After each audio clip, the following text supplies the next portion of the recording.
Bueno, la clase de teoría va a ser un poco intensa, vamos a tratar de resumirla, queremos, porque me estaba intentando guiar de las diapositivas del otro semestre, pero hasta yo me mareé. Así que vamos a tratar de resumirlo, lo que es metabolismo. Vamos a hablar sobre metabolismo y nutrición bacteriana, que eso también favorece lo que es el crecimiento de la bacteria.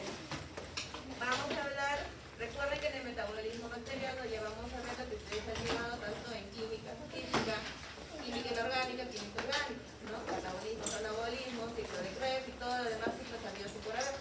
La pesadilla de los químicos, ¿no? Acción antimicrobiana, cuáles son los agentes químicos, físicos y medicamentos. Y vamos a ver la resistencia antimicrobiana, que son los papers, o más o menos el tema que le mandé para el seminario, ¿no?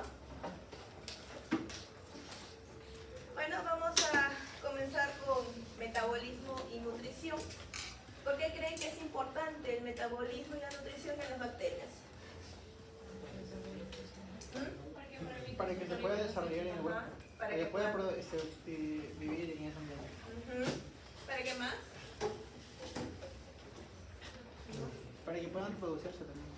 Para que puedan reproducirse. Recuerden que las bacterias también se producen sus propios aminoácidos, sus propias proteínas, ¿no? Las bacterias también producen, necesitan de los medios externos para producir sus propios aminoácidos, vitaminas, hasta toxinas, ¿no? Recuerden que también para movimiento flagelar, para que muevan el flagelo, también necesitan energía. ¿Y dónde lo agarran? De su metabolismo. De las proteínas. ¿Ah? De las proteínas. Ajá. Y eso lo agarran a partir de todo el metabolismo. ¿Por qué? Porque necesitan energía. ¿Y cuál es nuestra molécula principal de energía? ATP, ¿no? Entonces el ATP lo saca del metabolismo. Catabolismo. Es lo contrario. ¿No? Es lo contrario del metabolismo al catabolismo. Es lo contrario. Uno libera energía y el otro usa la energía. Ajá. ¿Sí o no? Pero ambos se hacen mutuamente. No es que primero hace un catabolismo y después la bacteria, después de un rato hace el anabolismo, ¿no? Es cíclico, Sí. ¿no? Entonces para eso es importante el metabolismo y la nutrición de la bacteria. Entonces tenemos el metabolismo bacteriano, que es el metabolismo bacteriano. Tenemos que es un conjunto de reacciones químicas que se producen en la célula y tiene tres funciones. ¿Cuáles son esas tres funciones que tiene? Tiene para obtener energía, ¿no? Obtener energía química del entorno y la almacena para luego utilizarla en lo que ella necesita producir, ¿no? Puede ser toxina, puede ser el pili, que es para producir intercambios de célula a célula, ¿no? Para cualquier cosa que la bacteria necesite. Para eso que necesita la energía. También puede convertir los nutrientes exógenos a macromoléculas, ¿sí? Y también pueden degradar esas moléculas para cumplir funciones específicas o especiales como la motilidad o la captación de otros nutrientes que ellos necesitan en el medio. ¿De acuerdo? Ahora tenemos el metabolismo bacteriano. Es una serie de secuencias de reacciones, ¿no? Enzimáticas, y se divide en anabolismo y catabolismo, que es anabolismo, es síntesis de reductora, y el anabolismo es la degradación oxidativa, ¿no? Esto me imagino que ya lo han visto en química o creo que en química orgánica, ¿sí han llevado? ¿Sí? ¿No? ¿Bases? ¿Sí? Sí lo vimos. Físico-química, bioquímica, todo lo que se ve. Sí, también lo ven. En todas las químicas ven esto. ¿Sí? Entonces, ¿qué es el anabolismo? Ya lo han llevado, ¿ah? No ven que no, porque es una de las bases para pasar. Ya, sintetiza sus propios componentes, sus propias vitaminas, sus propias proteínas, sus propios aminoácidos. Necesitan esa energía ¿para qué? Para replicarse incluso, ¿no? Para separar su ADN y comenzar el ARN y hacer la síntesis para completar. Entonces, ¿qué quiere decir? Que va a requerir energía. ¿Y el catabolismo?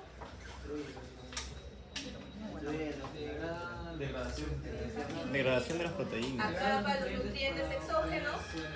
Ajá, atrapa los nutrientes exógenos, que es los nutrientes que se encuentran en el ambiente, para obtener lo que es la energía, la cual va a almacenar para recién utilizarlo en lo que es su anabolismo. ¿Sí? Acá tenemos también un poco más, para resumiéndolo, tenemos... Ya. Tenemos las dos vías vía catabólicas y vía anabólicas, uno que es la degradación oxidativa y el otro es la síntesis de reductoras, ¿no? Entonces, la vía del catabolismo nosotros vamos a tener o vamos a producir energía, ¿no? Esta energía que es el ATP, y este ATP la bacteria lo va a utilizar para producir sus propios nutrientes, su propia movilidad, sus propias toxinas, sus propias vitaminas, su propio todo, ¿no? Inclusive para hacer la división celular también necesita estos ATP, ¿sí? Y vamos a ver que hay bacterias que necesitan poca ATP y bastante ATP, ¿no? Y para eso es la nutrición bacteriana. Recuerden que la bacteria necesita comida, al igual que nosotros, necesita alimento. Y hay bacterias y bacterias. Hay bacterias que puede comer lo que sea. Ejemplo, el Escherichia coli. El Escherichia coli tú le pones en cualquier medio y ella feliz. No es exigente, ¿ya? Pero hay otras bacterias que sí. Hay otras bacterias que son muy exigentes, que son eticosas. Y necesitan sus medios selectivos, necesitan medios enriquecidos con ese tipo de producto para poder crecer. Si no, no te crece. Puedes estar un año y no te crece la bacteria, ¿sí? Entonces, por eso sería la nutrición de la bacteria. Ustedes, para tener una bacteria o trabajar con una bacteria, necesitan previamente conocer qué es lo que la bacteria necesita de alimento, necesita como fuente de carbohidrato.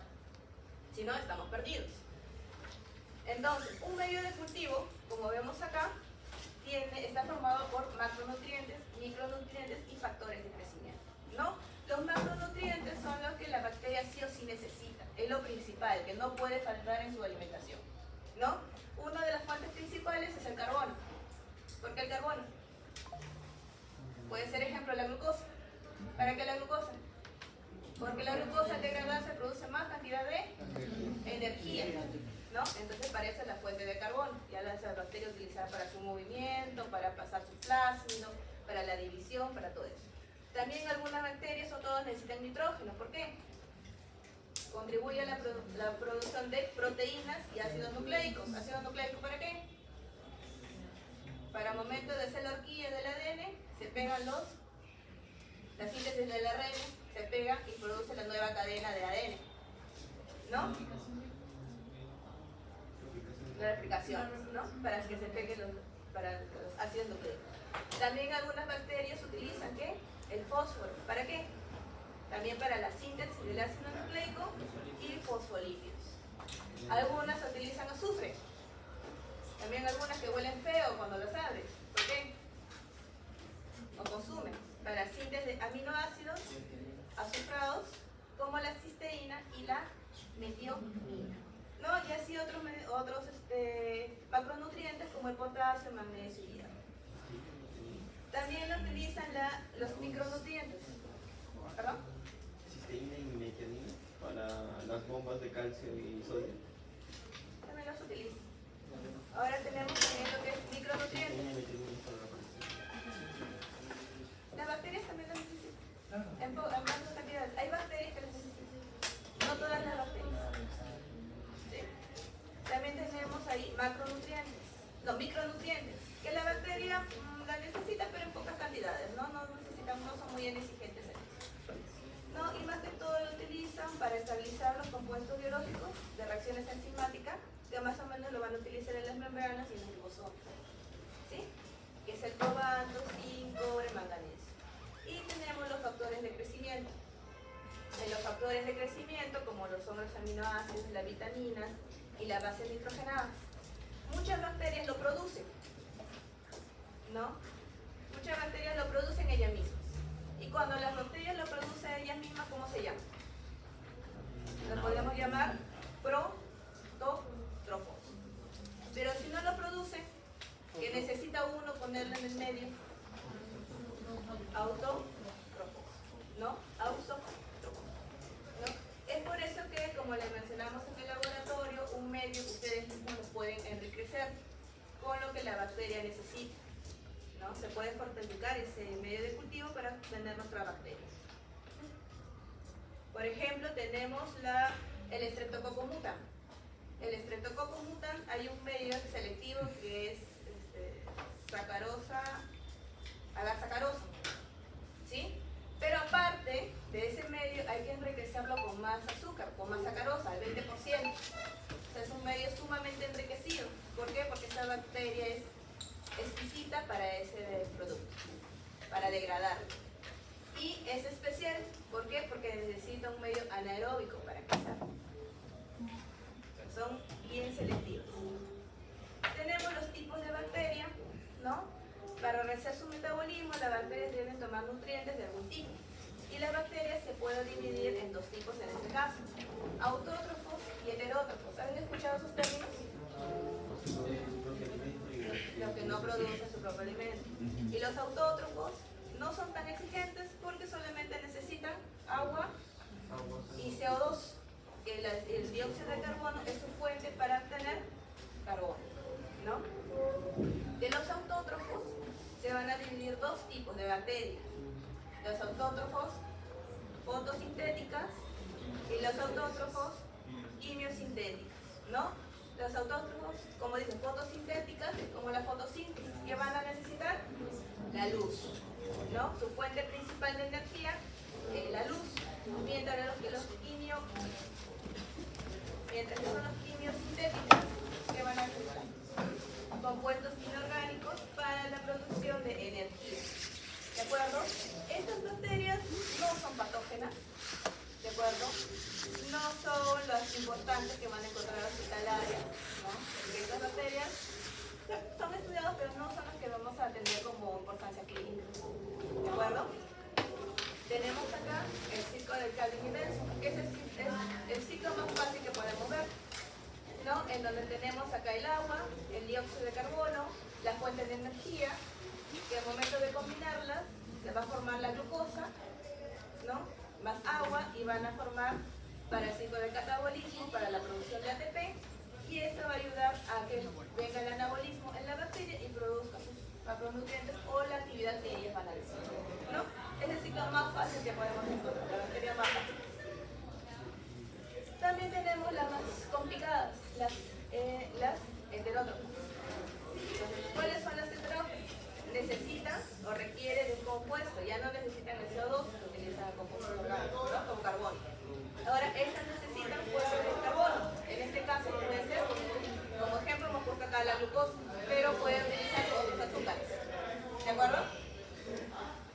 Ahora también, estas heterótrofas se van a dividir en dos: las heterótrofas fotosintéticas y las heterótrofas quimiosintéticas. ¿Ah? Es relativamente lo mismo, pero bueno, es orgánicos y igual necesitan la fuente de energía de luz, pero tampoco son patógenos. Nosotros nos vamos a enfocar bastante en las bacterias patógenas, que son las heterótrofas quimiosintéticas, que esta es la que necesitan, que es compuestos orgánicos, para tener energía. ¿Y dónde podemos encontrar las fuentes orgánicas para estas bacterias? Nosotros. En nosotros mismos. En tu piel, la bacteria se carcome, utiliza tus propias fuentes y la va a utilizar para su medio. Entonces, estas son las que van a ser las hospitalarias, estas son las que nos van a molestar toda la existencia, ¿no? Entonces, estas son las que nosotros nos vamos a enfocar. Y acá vienen todos los ciclos sabidos y que ya lo conocemos, ahí que hemos tenido pesadillas en algunos cursos, ¿no? Ciclo de Krebs, ciclo de la glicólisis, para tener la producción de ATP, ¿no? Donde comenzamos con las moléculas grandes, lo van a degradar a moléculas pequeñas, entran con la glicólisis, tener ácido pirúvico, acetilcoenzima A y todo esto para simplemente tener producción de energía. ¿Perdón? También, solo dos, azúcar y ATP, ¿no? Entonces todo este ciclo va a ser utilizado para más que todas las heterótrofas. ¿Sí? Bueno, acá tenemos el pequeño resumen de todo lo que se ha dicho antes de las otras bacterias, de los grupos nutricionales, que son las fotoautótrofas, que en este caso está más reducido, como es las autótrofas fotosintéticas, en vez de ir tan largo, fotoautótrofas. ¿Qué necesitan como fuente de carbono?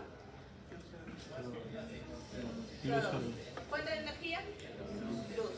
O sea, no me pueden decir que en el examen yo le pongo quiénes son los que necesitan luz como fuente de energía. Y la fotoheterótrofa. ¿Quiénes son las que necesitan los compuestos orgánicos como energía? Y como fuente de carbono, también compuestos orgánicos.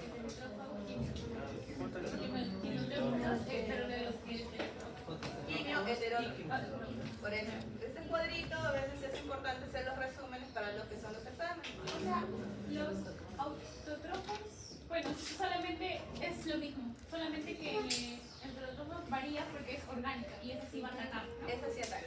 El otro no, que son compuestos inorgánicos. Nosotros no liberamos compuestos inorgánicos, ¿no? Nosotros más que todos somos compuestos orgánicos y son los que nos van a atacar. Estas bacterias son las principales que vamos a tener presentes para que son los hospitalarios, que ustedes vamos a ver más adelante.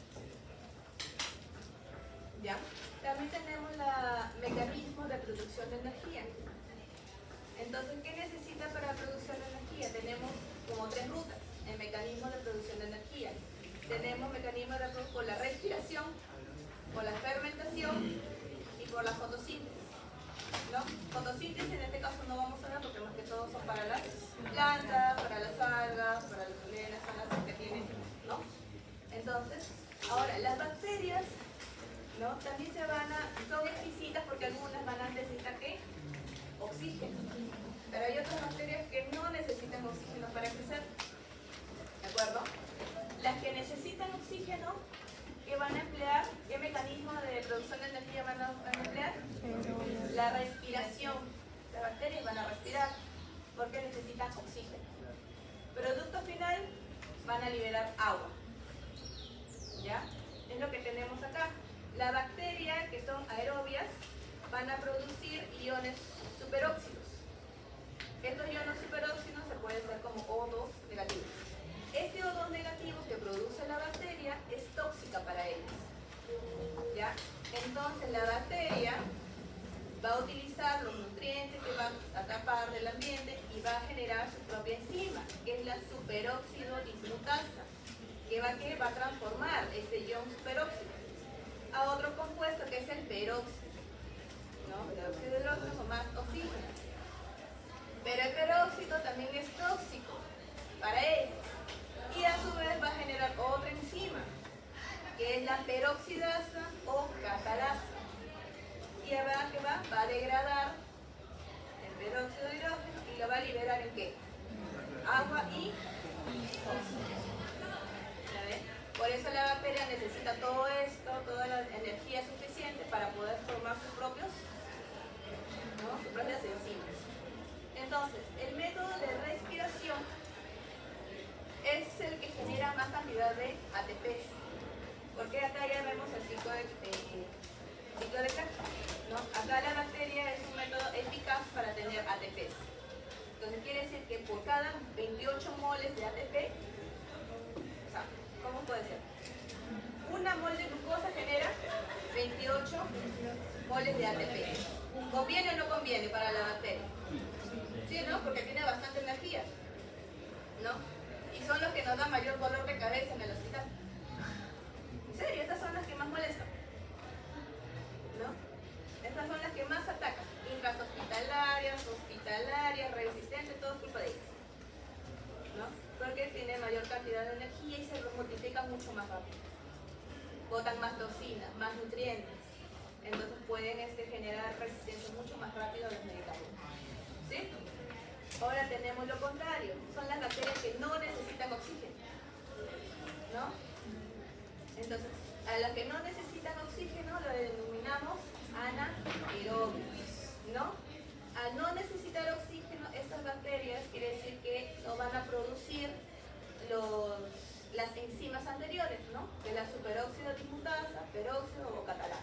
No van a necesitar enzimas porque no van a tener oxígeno. No van a tener la necesidad de degradar.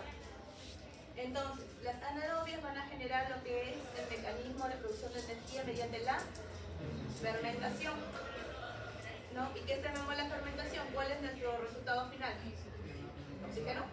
No vamos a producir oxígeno. Compuestos inorgánicos, alcoholes o ácidos, CO2, fosfatos, En el caso del vino, también hay fermentación.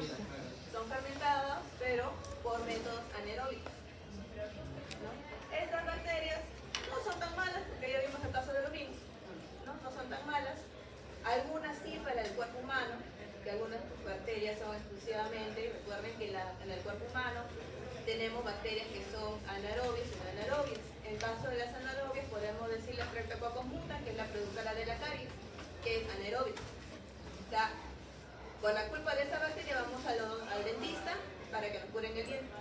Y es la que carcome todo el diente y la que la pica. ¿Sí? El método de fermentación es una manera muy ineficaz, ¿no? Que no produce mucho porque no fermenta grandes cantidades de azúcares. O sea, tenemos que por cada mol de glucosa, solamente cuánto me va a producir ATP, 2 moléculas de azúcar. Menor que año. Menor. Comparado con el anterior, 28. 28 versus 2, 26 moles de diferencia. Es por eso que estas bacterias son difíciles de cultivar. ¿Sí? En laboratorio te puedes pasar una semana, ¿no? Meses. Y ha habido casos. Los virus tienen otro mecanismo. Tienen un proceso, ¿no? Entonces, estas bacterias son bien difíciles de producir, son bien exquisitas también. ¿Ya? Necesitan otro tipo de nutrientes. Así no te crece. Ahora, las bacterias son tan molestosas que no solamente van a decir, ya, yo quiero crecer con oxígeno y no quiero crecer con oxígeno, ¿no? Algunas son, ¿qué puede ser? Anaerobias facultativas, que les da igual estar en oxígeno o estar sin oxígeno. Algunas son anaerobias estrictas, que dicen, no, yo quiero no tener oxígeno. Y algunas son microaerobias, que quiere y no quiere. Acá está. Son bien molestizos, ¿no? Tenemos las anaerobias obligadas. ¿Qué entienden por anaerobias obligadas? Necesitan sí o sí oxígeno para crecer, ¿no? Entonces, en el crecimiento en el tubo que vamos a ver acá, bueno, es una simplificación para que más o menos entendamos. En el tubo van a crecer en la parte superficial, en donde puede llegar completamente el oxígeno, ¿no? En los anaerobios facultativos, Puede ser o no. ¿ah? Claro, pueden Necesita o no requerir Necesita o no oxígeno, necesita, ¿no? Puede crecer como no puede crecer. no necesitan. Entonces, a ver, en el aerobio obligado, ¿qué tipo de vía metabólica va a ser? ¿Respiración, fermentación? ¿Necesita oxígeno? Respiración. Anaerobias facultativas. ¿Quiero y no quiero? ¿Quiero utilizar? Ambas. ¿No? Las anaerobias aerotolerantes. No organiza. O sea, no necesita. Las aerotolerantes solamente van a necesitar la fermentación. No necesitamos. Estas aerotolerantes. Ya. Las aerotolerantes es que ellas prefieren crecer en ausencia de oxígeno. No necesitan oxígeno. Pero, aunque haya, pónganse que le hagan, estamos todos cerrados, pero hay un pequeño agujero, o alguien hace un pequeño agujero y entra un poco de oxígeno. La bacteria lo tolera. No es que tenga un cambio brusco, sino puede tolerar pequeños cambios. Tampoco no me van a poner de cerrado, lo van a abrir completamente, ahí sí se mueve la bacteria. Es pequeños cambios que pueden fluctuar, pero lo va a tolerar. Un poco. ¿Ya? Lo tolera un poco. Ellos van a necesitar la vía metabólica de la fermentación y van a tener otra metodología para desdoblar el oxígeno que está acá, pero preferiblemente utilizan la fermentación. Tenemos las anaerobias estrictas. Estas sillas son las que también hacen mucho trabajo en cultivarse, ¿no? Para lo que es laboratorio necesitamos una bolsa que absorbe el oxígeno, ¿no? Son unas jarras especiales que cierran de manera hermética, te colocas la bolsa, una bolsa especial que ayuda a chupar todo ese oxígeno, absorber todo el oxígeno restante y ahí hacen el crecimiento de las bacterias. En donde ahí nos preocupamos, ya nos olvidamos de tener por accidente una bacteria aeróbica. Solamente nos van a crecer bacterias anaeróbicas. ¿Sí? ¿Alguna pregunta hasta acá? ¿Que tenga? ¿Dudas? ¿Diferencias? ¿No? Tenemos las bacterias, su clasificación de las bacterias por la temperatura y por el pH. Las bacterias son complicadas, ¿cierto? Hay bacterias que te crecen en temperaturas desde -grados, desde -5 grados,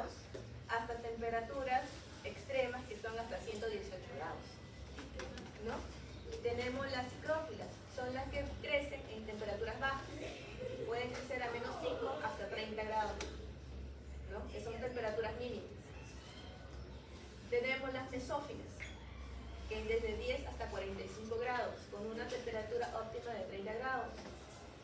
Y tenemos las termófilas, que ya se van al extremo, ¿no? Desde 25 a 80, incluso hasta más, ¿no? Con temperatura óptima de 55 grados centígrados. Ahora, en nosotros, en los hospitales, o ustedes en los hospitales, ¿qué bacterias son las que más vamos a encontrar? ¿Por qué? Fiebre y el cuerpo interior tenía un promedio de 27 grados centígrados. 27 hasta 30, ¿no? 30 grados centígrados, y es óptimo para la bacteria, ¿no? Entonces, estas son las bacterias que más vamos a encontrar en intrahospitalarias o son las responsables de, ¿no? Igualito, la que nosotros tenemos en nuestro cuerpo, las bacterias, las bacterias favorables para nuestro bio... Claro, son las bacterias que tenemos, son mesófilas. Porque se atenúa o están de acuerdo a nuestra temperatura corporal. ¿No? Ahora también tenemos por el pH, ¿no? ¿Qué es el pH? Potencial. Potencial de hidrógeno. ¿Cuál? Potencial de hidrógeno. Entonces, hay bacterias que necesitan un medio ácido para crecer, ¿no? ¿A esas cómo se denomina? Acidófilos. Hay otras bacterias que necesitan un medio muy alcalino, alcalófilo. Y hay otras que necesitan un pH neutro, neutrófilo, ¿no? ¿Y cuáles son las que son para hospitalaria? También las neutrófilas, ¿no? ¿Qué pH tenemos nosotros normalmente? 7,35. Entonces, ¿qué? ¿Ácido, alcalino o Es básico? poco alcalino. Con alcalino, muy dependiente, ¿no? Entonces, estas son las bacterias que también nos van a afectar. Acá está la temperatura. ¿Qué hemos dicho que son las ciclófilas? Los bajas temperaturas. Baja temperatura. Y como ejemplo tenemos a esta bacteria. Con las Pseudomonas vacuolata. Se han encontrado incluso bacterias en el polo norte, ¿no? Que tienen miedo de activarlas porque no se sabe que pueden afectar. Tenemos las mesófilas. Son las que pueden afectar al cuerpo humano. Ejemplo, la famosa. Incluso hemos trabajado con otras bacterias. Salmonella, ¿qué más? Salmonella, Shigella, las clásicas que tenemos. Salmonella, Shigella, Aurus. Ajá. Son las bacterias que más se van a trabajar y las que necesitan esa temperatura. Temperatura de 37 grados. Recuerden que todas las bacterias que vamos a trabajar en el laboratorio se van a incubar ¿a cuánto? A 48 horas a 37 grados centígrados. Entonces, estas son las mesófilas. Todas las bacterias que van a ser cultivadas a esa temperatura. Termófilas. Resisten temperaturas sumamente altas, ¿sí o no? Tenemos la Geobacillus Staurothematophilus.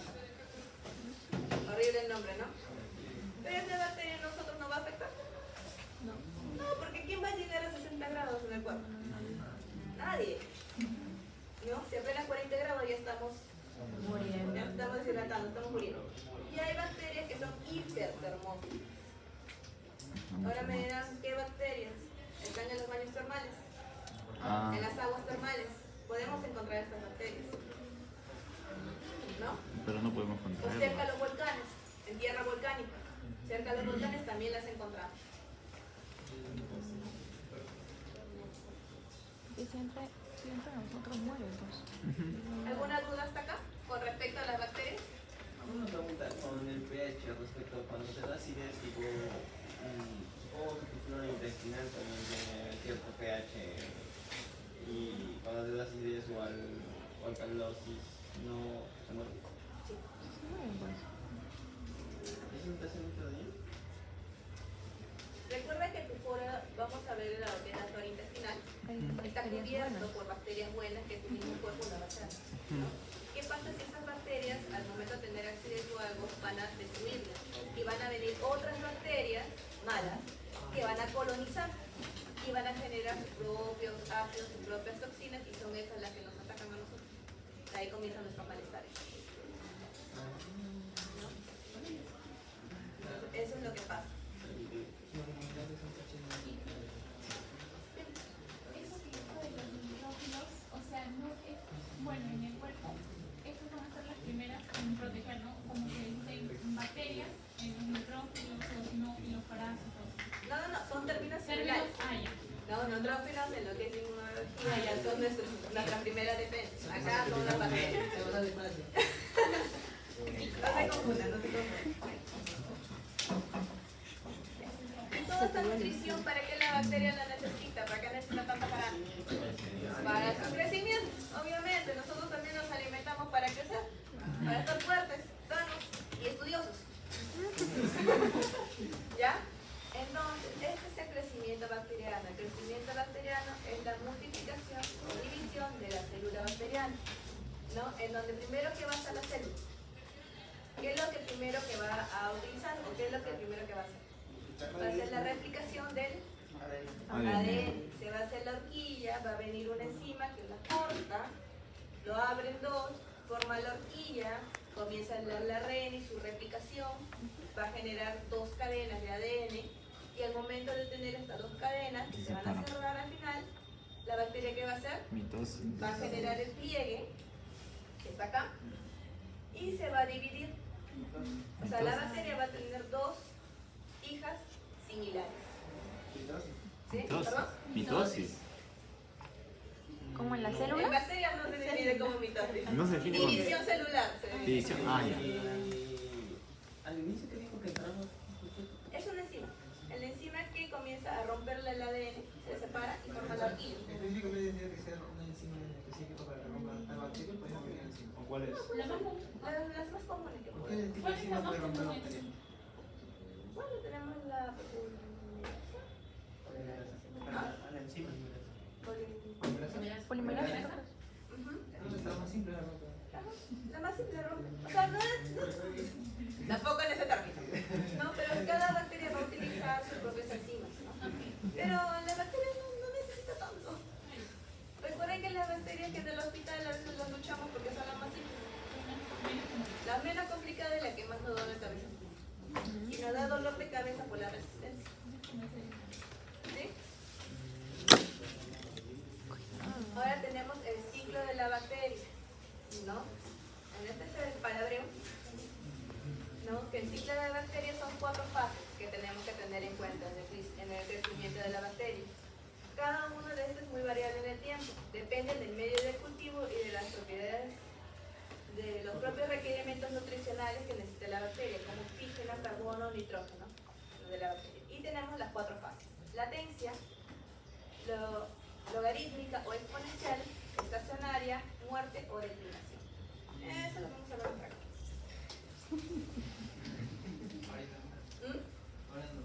¿No? Ahorita no lo Ahorita. Vamos a verlo ahorita. ¿Se la curva? Y esto tengan presente porque esto de acá puede o no puede venir en el examen. ¿Sí? A ver, la fase de latencia. ¿Qué es la fase de latencia? A ver, mirando el gráfico. ¿Qué me pueden decir la fase de latencia de la bacteria? ¿Ah? Un tipo de periodo de ventana es donde la bacteria se va a adecuar a su sustrato. ¿Perdón? Ese proceso es el inicio de la bacteria se va a funcionar, va a formar, se va a desarrollar su crecimiento y hasta el punto donde ya va a empezar a eliminarse, ¿verdad? Todo Claro, ese proceso. claro, todo es un proceso. Cuando ustedes, imagínense que estamos en el laboratorio, agarramos una asada de la bacteria y lo ponemos en un medio de cultivo. ¿Qué va a hacer esa bacteria en principio? Se va a adaptar a su medio, a su nuevo medio, ¿no? Entonces, ¿qué va a hacer la bacteria? Va a ver qué nutrientes tiene, qué es lo que va a necesitar, qué es lo que tiene. A eso acá se llama periodo de latencia. No hay división celular, no se multiplica todavía. Se está adaptando a este medio. Y esto es cuestión de horas nada más. Dependiendo de la bacteria, puede ser de 1 hora o a más tiempo. Dependiendo de la bacteria, si es aerófila, si es anaerobia, si es heterótrofa, ¿no? Autótrofa. Ahora después, cuando ya se adapta a su medio de cultivo, ya sabe qué carbohidratos tiene, ya sabe qué nutrientes tiene, qué nutrientes va a utilizar, ¿qué viene? La fase exponencial, en donde las bacterias que van a hacer se van a multiplicar a más no poder.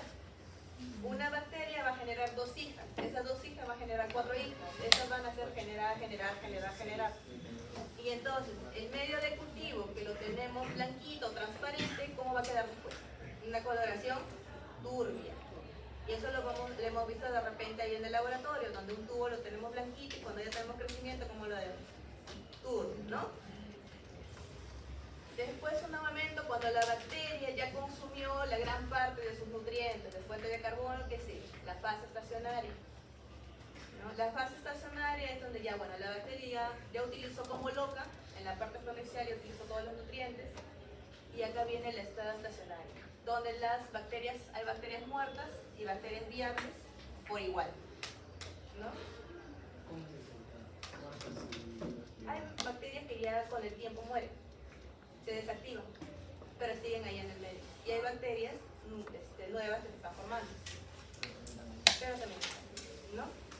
En esta fase estacionaria ya hay poca cantidad de nutrientes, el medio de cultivo tiene poca cantidad de nutrientes y las bacterias también botan sus propias toxinas, ¿no? Entonces este medio de cultivo, aparte de ya no tener muchos nutrientes, va a tener también productos tóxicos para la bacteria. Es por eso que también algunas bacterias se mueren y otras bacterias siguen creciendo. Y la parte de declinación o muerte, ¿qué es esto ya? Es la parte donde ya el medio de cultivo ya no tiene nada que ofrecer. Y al no tener nada que ofrecer, la bacteria muere, ¿no?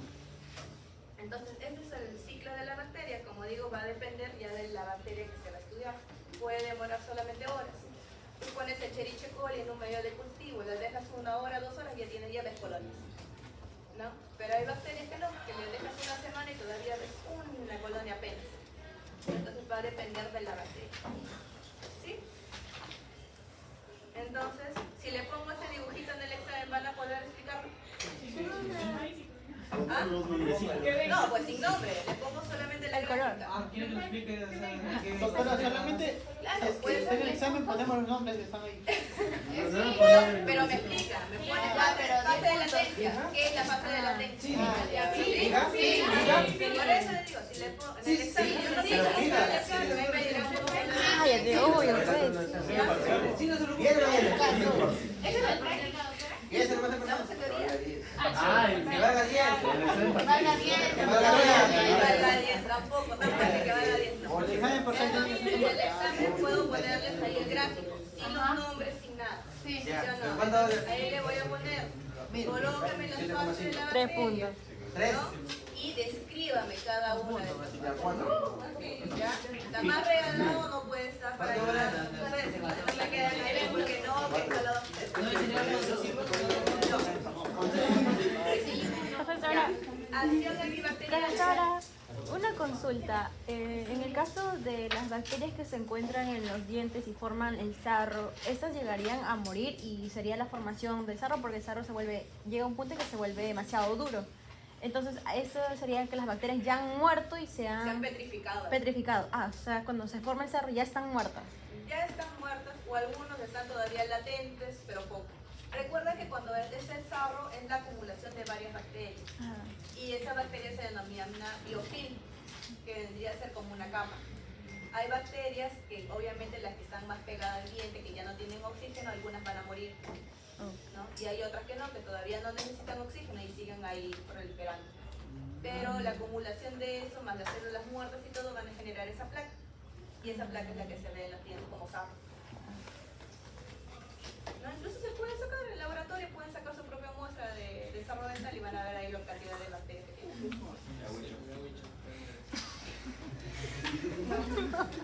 La acción antimicrobiana, los agentes físicos, químicos y quimioterapia. Más antibióticos, ¿no? Bueno, acción de agentes físicos y químicos. Ya vimos esto en clases de la clase anterior. No. ¿Cuáles son los factores físicos para la desinfección de las muestras? Mediante calor, Cuando se esteriliza la esterilización de equipo.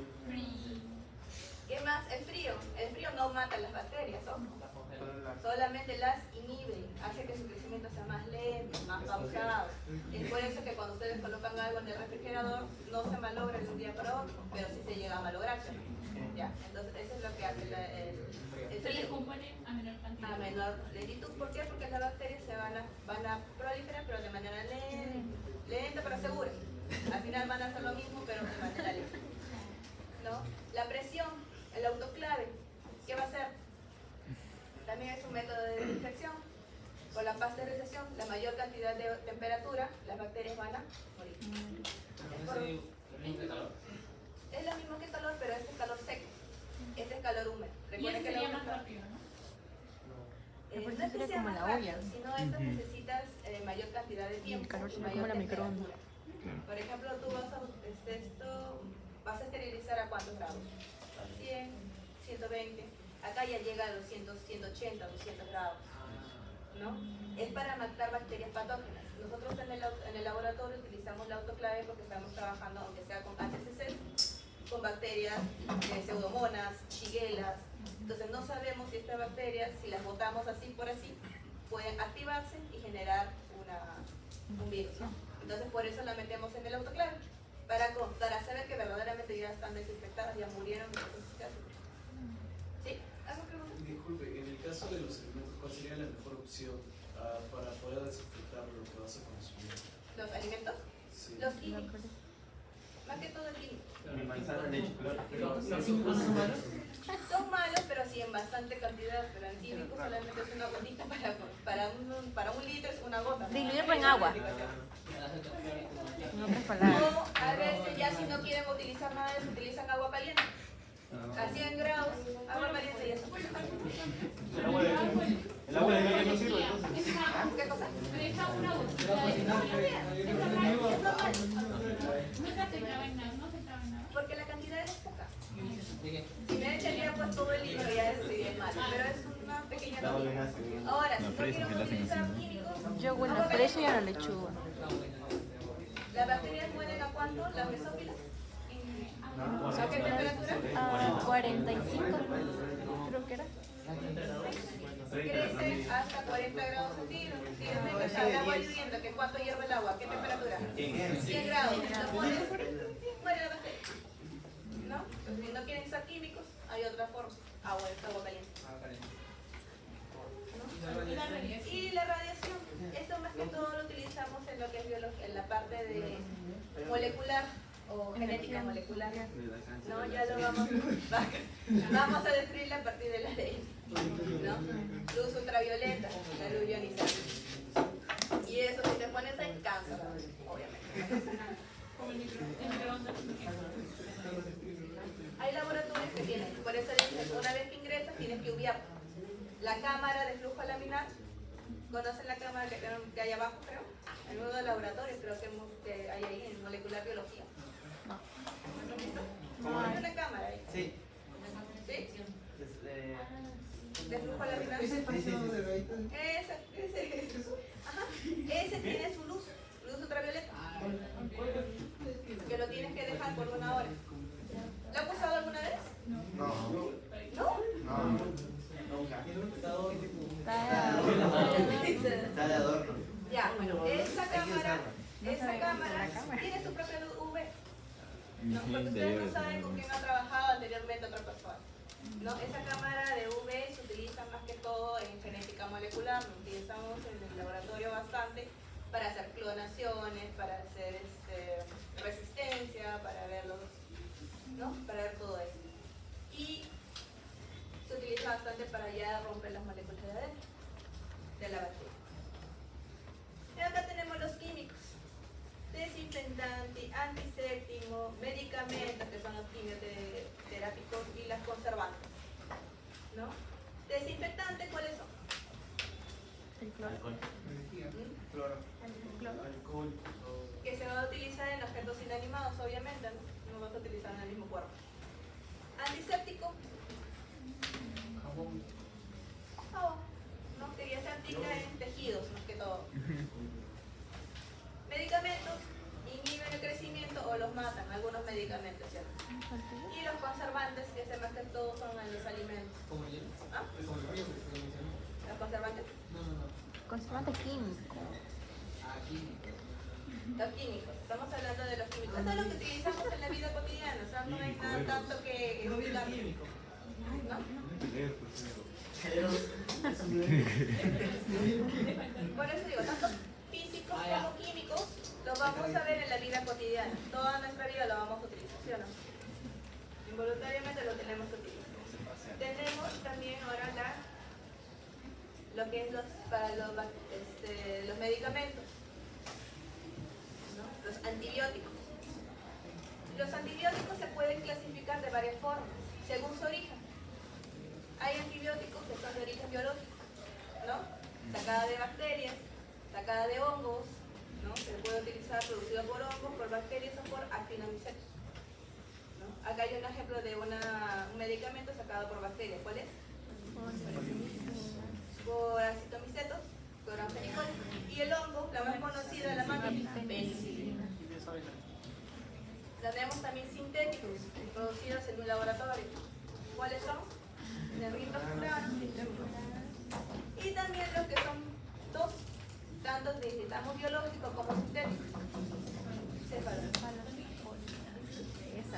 Entonces, por eso según su origen. Puede ser de tres tipos: biológicos, sintéticos o semi-sintéticos. También se pueden clasificar los antibióticos según su actividad sobre microorganismos, ¿no? Acá tenemos bacteriostáticos. ¿Qué son las bacterias bacteriostáticas? Inhibe el crecimiento, ¿no? Acá tenemos que la bacteria, en el momento de consumir nosotros el medicamento, inhibe, la bacteria no las mata, ¿no? Solamente las va a inhibir y va a generar que el cuerpo humano, ahí viene la inmunología, el sistema inmunológico adaptativo y de defensa va a comenzar a matar estas bacterias, ¿no? O sea, es un trabajo doble, es un trabajo en conjunto. El medicamento los inhibe y el cuerpo humano hace lo mismo. Sistema inmunitario más el medicamento. Ajá. Eso es lo que hace el bacteriostático.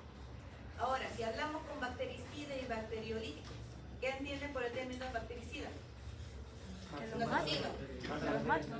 Lo mata. Es un medicamento que al ingresar a nuestro sistema, netamente lo va a destruir, ¿no? Lo destruye y algunos medicamentos los lisa.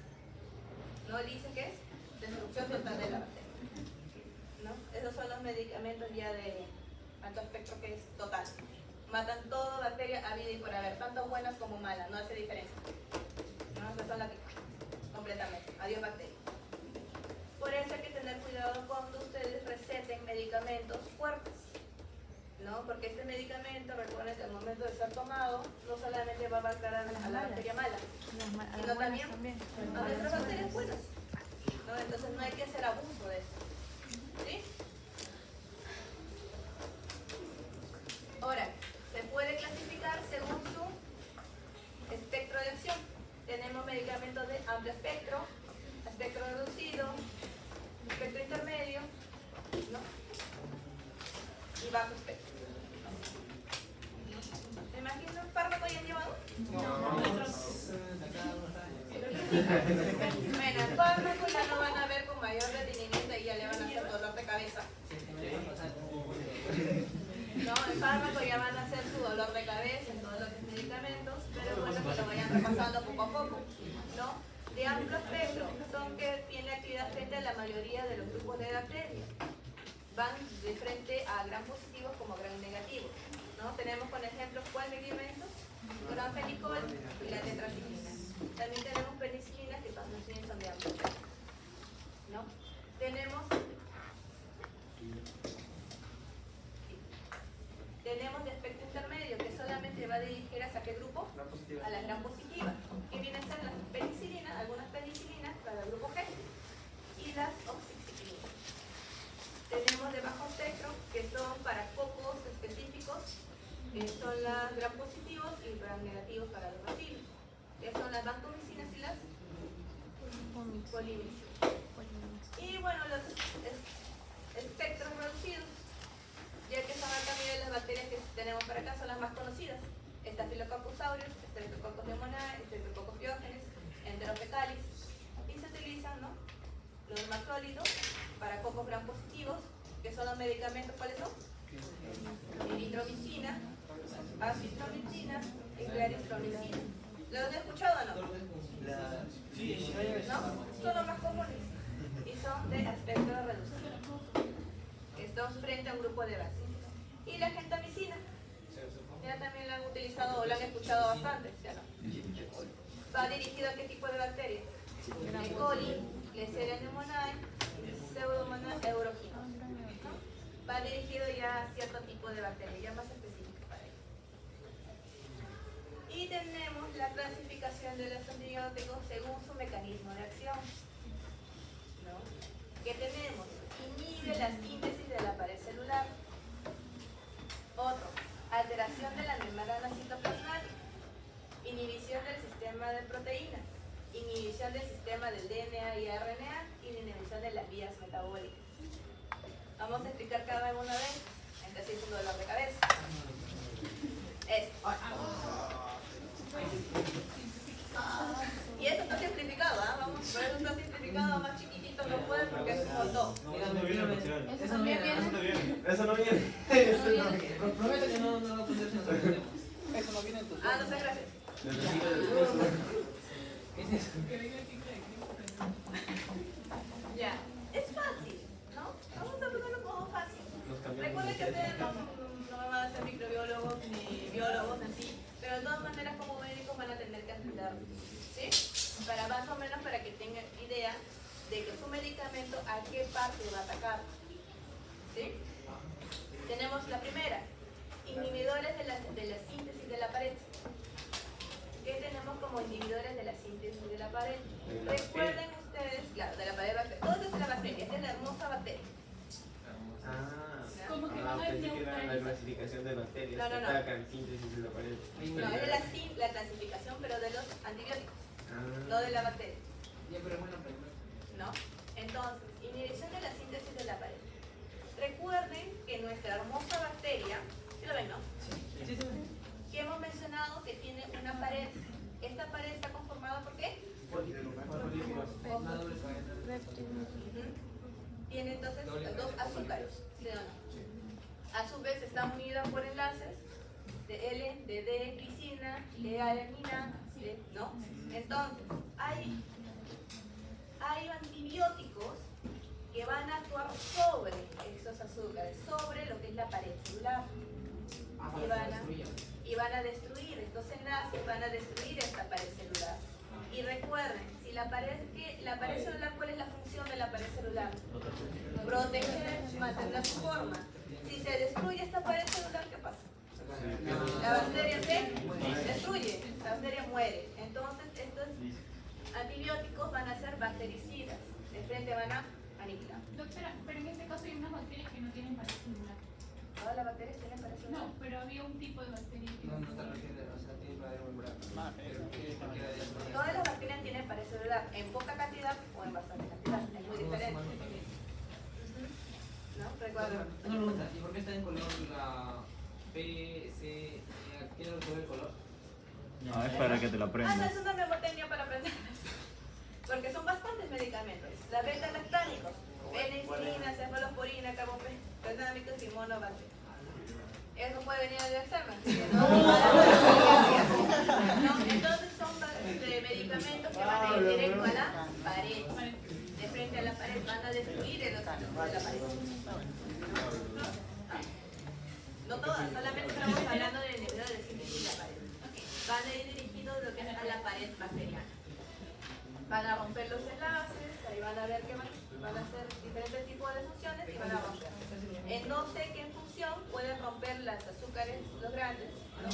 La N-acetilglucosamina o N-acetiluránida, lo puede romper, pueden romper los enlaces, la función es que rompen lo que es la pared. Ajá. Ahora, alteración de la membrana citoplasmática. ¿Qué es la membrana citoplasmática? Es esta fracción de acá, ¿se acuerdan? Ya. Es más o menos similar a lo que es la pared. Los antibióticos que hacen rompen esa membrana citoplasmática. Y al igual que la pared, ¿cuál es la función de la membrana citoplasmática? Ajá. Permitir el paso de sustancias que salen, ingresen, y si se rompen, ¿qué pasa? Ya la bacteria no va a poder producir nada, la pobre se muere, la más la pared, ¿qué es? Entonces son bactericidas, son medicamentos también que son bactericidas.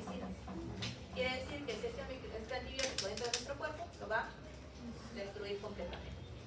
¿Qué medicamentos tenemos acá? Polipsicinas y dapsicinas. ¿Qué más? Tenemos la inhibición de la síntesis de proteínas, ¿no? ¿Qué tenemos acá? La bacteria está conformada por ADN, por plásmidos chiquitos que está acá, por ribosomas, ¿no? Y por todo lo demás, en el citoplasma, ¿sí o no? Así está. Entonces, en lo que es el ribosoma va a ser importante porque va a generar diferentes tipos de proteínas. Y estas proteínas van a ser utilizadas para producir los pils y demás compuestos que ellas van a necesitar, estas proteínas. Los ribosomas están separados en dos subunidades. Este es el ribosoma y el ribosoma va a ser separado en la unidad 50S y en la unidad 30S. Están separadas de este modo. Ahora, los medicamentos que van a hacer van a inhibir, ¿no? Hay medicamentos que van a actuar en la unidad 50S, que son estos: streptocaminas, cloramfenicol, consutamidas, etc.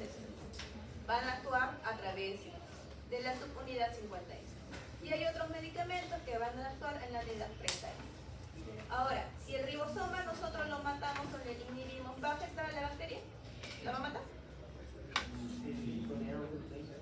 Ya no va a haber síntesis de No los matan, pero simplemente son bacteriostáticos. ¿Por qué? Porque ya no van a hacer que produzcan las proteínas. No van a inhibir la síntesis de proteínas. La bacteria va a estar, pero no van a inhibir.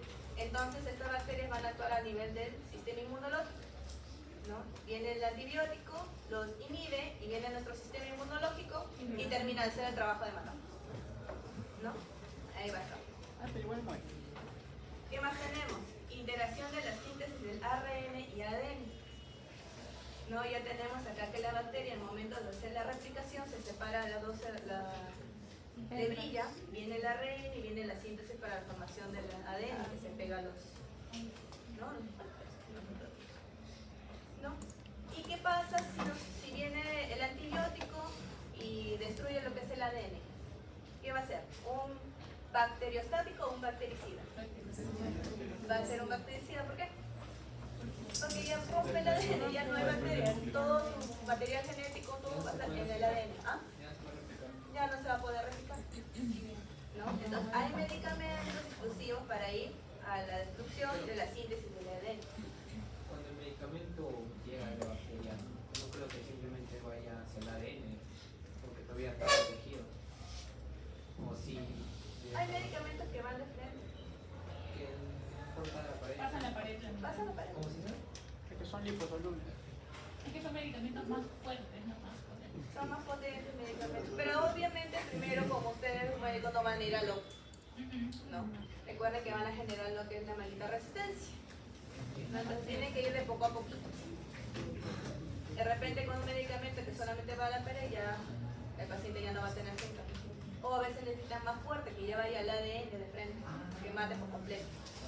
¿No? Si no toman bien el sistema inmunológico. ¿Qué medicamentos son? Inolonas, metronidazol y ranitidina. Ahora, ¿qué más tenemos? Inhibición de las vías metabólicas. ¿Qué hemos entendido por las vías metabólicas? Es para producir las energías, ¿no? Para que tengan todos los... para que produzcan las enzimas, proteínas y etc. ¿No? Si inhibimos la vía metabólica, ¿vamos a matar a la bacteria o simplemente la vamos a inhibir? Vamos a inhibirlas.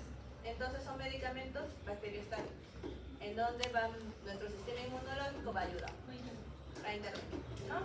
Acá, por ejemplo, tenemos el PAP, que es el ácido pentaaminobenzoico, ¿no? Que es uno de los productores del ácido fólico. Y para esta bacteria, como ejemplo, es que este ácido fólico va a ayudar a la producción de lo que es el ADN. ¿Sí? Entonces, si inhibimos esto, este como ejemplo, pero hay varias enzimas. ¿Sí? ¿Cuáles son los medicamentos que inhiben estas vías metabólicas? Sulfonamidas o las trimetropinas. ¿Sí? Es la manera más fácil de resumirla porque hay varios mecanismos, ¿no? Pero no sé si la han entendido, hacemos un resumen más. ¿No? Es la manera un poco más resumida que podemos hacerlo, porque ya si nos montamos a lo que son genes, ahí me lo voy a confundir más.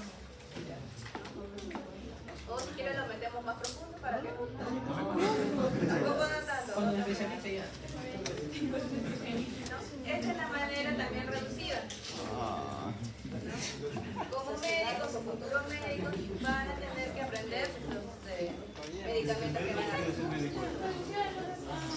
hacer. Pero eso se puede poner ahí. Claro, eso para reducirlo, para que más o menos sea más bonito para que lo entiendan. Pero estos son los medicamentos. Esto ya con la práctica, con sistema constante que van a tener, ya los medicamentos lo van a tener hasta acá. ¿No? Entonces ahí poquito a poquito tienen que ir familiarizándose hasta que entren a FARS, porque esto lo van a ver hasta en los software. Cada rato van a tener que ver. ¿Sí? Y más o menos sería bueno que vayan aprendiendo, viendo a qué va a afectar o a qué va a romper. De repente en examen, el carbopene, ¿a dónde va a afectar? ¿A qué inhibe? ¿No? Según el mecanismo de acción, ¿a dónde va? Inhibe pared celular. Con respecto al clorafenicol, ¿qué inhibe? ¿A dónde va? Síntesis de proteínas. ¿A dónde? A 50 S, a una unidad de 50 S. Puede ser, no lo sé. Pero vamos a ver. No me parece. ¿Ah? Las santas médicas no me parece. ¿No? Entonces confíen, de repente ponemos otra cosa. Pero es un ejemplo más o menos de cómo puede ser, ¿no? Que tienen que aprender en estos días que son importantes.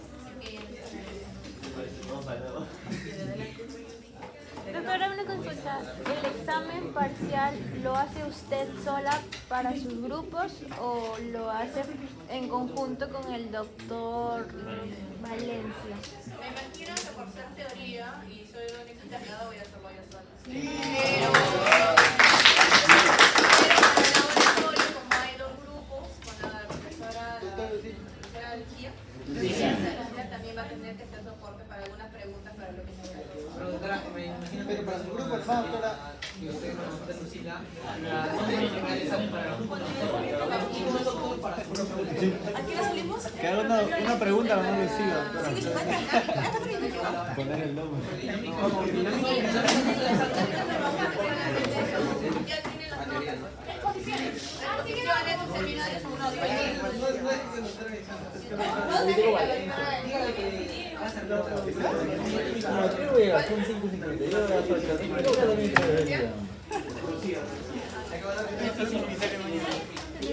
El seminario cada uno tiene su nota. En el mismo momento creo que el profesor coloca la nota. ¿En el seminario?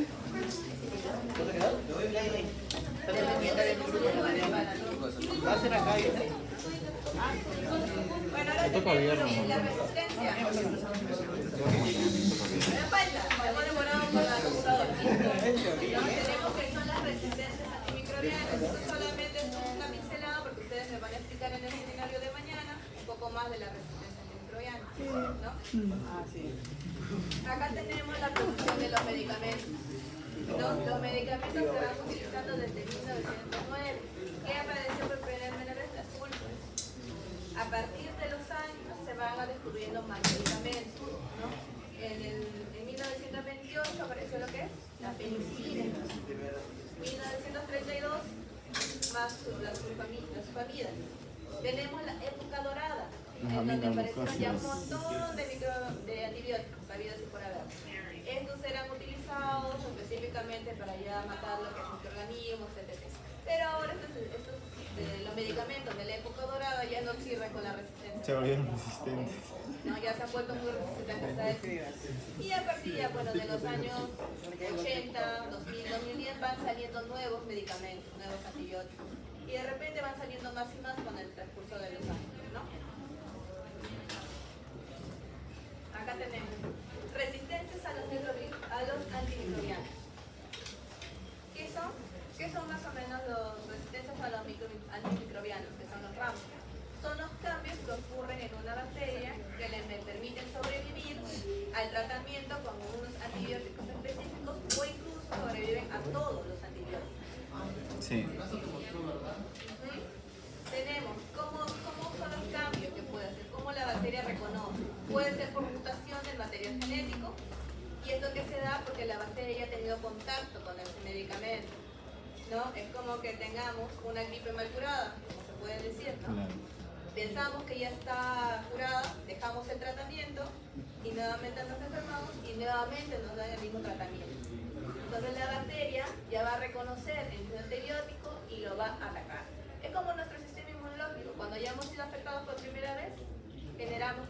Anticuerpos. memoria. Los mecanismos de defensa generan la memoria. Y ya para la siguiente infección va a atacar de frente, ya no tenemos todo el malestar anterior. Es igualito a la bacteria. Pero la bacteria es mucho más sabida, es mucho más astuta. Porque aunque la bacteria puede ser que una de las bacterias no haya tenido contacto, pero viene su amiga bacteria y te dice: yo te paso la clave para que seas resistente a este antibiótico.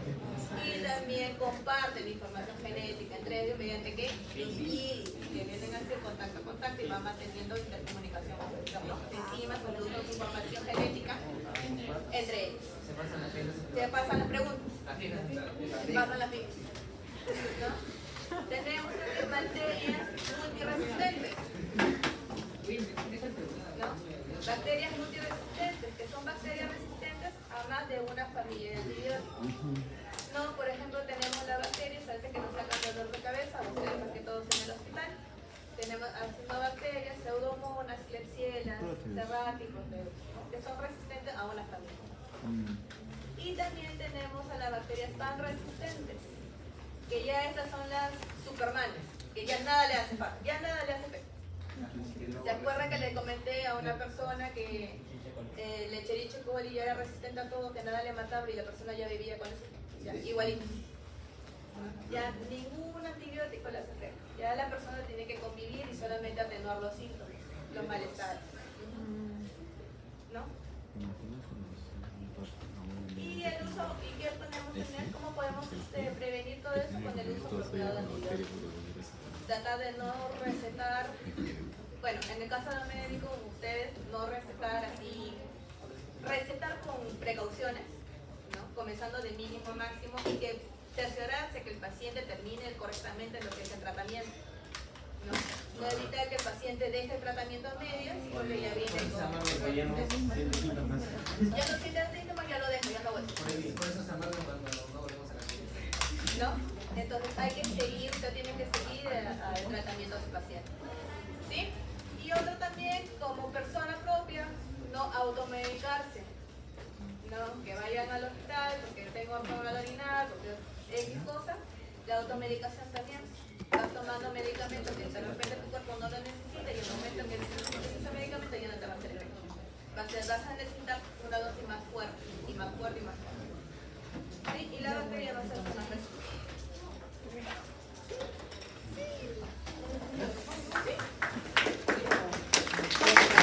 Todo aplaude.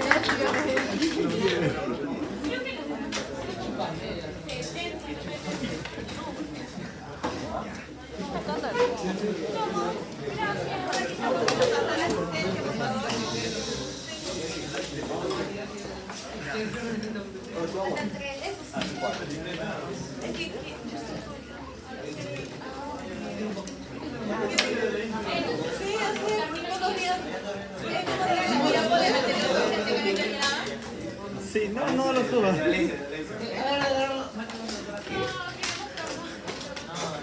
Doctora, ya lo puede subir al PPT, por favor. Ni dibujito. No tiene la actividad, doctora. Ay, no. Ni siquiera había colorcitos.